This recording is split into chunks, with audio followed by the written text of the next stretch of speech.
Hi guys, welcome to BR3 Trackers. எல்லாருமே system வாங்குவோம், panel வாங்குவோம், ஃப்ரேம் வாங்குவோம். அதுக்கு மெயினாக நமக்கு தேவை என்னன்னா ரிவர்ஸ் கேமரா. ரிவர்ஸ் கேமரா பார்த்தீங்கன்னா 450 வச்சிருக்கோம். LED camera. அதுக்கு அடுத்து போனீங்கன்னா 800 வரும். அதில் ஹெச்டி குவாலிட்டி இருக்கு. அதில் பவுஸ்டிக் வச்சிருக்கோம். ஏஎஸ்டி கேமராவில் இது பாருங்க மூவிங் லென்ஸ். உங்களுக்கு ஒரிஜினல் பிராண்ட் ஷோரூமில் என்ன மாதிரி உங்களுக்கு அந்த ட்ரைனிங் எல்லாம் காமிச்சுக்கிறோம் அதே இதில் காமிச்சு கொடுத்துரும்.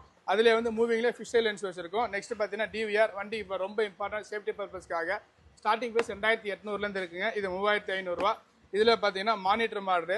லெஃப்ட் சைட் டேஷ்போர்டில் சைடில் செப்பரேட்டாக மானிட்டர் வச்சு யூஸ் பண்ணிக்கிற மாதிரி ஸ்டார்டிங் பார்த்தீங்கன்னா 3-வே கேமரா 3 கேமராஸோட வரும். ஸ்டார்டிங் 6500 பண்ணிட்டு இருக்கோம். இது வந்து மிரர் டைப்னு சொல்லுவாங்க. இது வந்து பேசிக் மாடல். உங்களுக்கு இந்த இடத்துல மட்டும்தான் ஷோ ஆகும். இது ஸ்டார்டிங் பார்த்தீங்கன்னா 3800 4000 பண்ணிட்டு இருக்கோம். இது நல்ல பிராண்டு இருக்கல ஓஜி ஐட்டம் ப்ரீமியம் குவாலிட்டி 9500 பண்ணிட்டு இருக்கோம். ஸோ ஷாப்புக்கு வாங்க. ஷாப் எங்கன்னு பார்த்தீங்கன்னா உக்கடம் பஸ் ஸ்டாண்ட்லேருந்து சுங்கம் பைபாஸ் ரோட்டில் ஒரு 100 மீட்டரில் பார்த்தீங்கன்னா ரைட் சைடு ஒரு ஸ்லோப் ஒன்று இறங்கும். அதில் இறங்கினீங்கன்னா BR3 Trackers ஷாப்போட detail contact detail plus Google map எல்லாமே கீழே டிஸ்கிரிப்ஷனில் போட்டு விட்றேன். ஃபாலோ பண்ணிக்கோங்க. நேரில் வாங்க. பெஸ்ட்டு ப்ரைஸில் நல்ல குவாலிட்டி ப்ராடக்டாக வாங்கி போய்க்கலாம். லோ பட்ஜெட்டுக்கு போகாதீங்க. உங்கள் ட்ரீமோட காருக்கு நீங்கள் செலவு பண்ண போகிறீங்க. ஸோ நல்லா பட்ஜெட்டாக பார்த்து கொஞ்சம் குவாலிட்டியான ப்ராடக்டாக போட்டுக்கோங்க.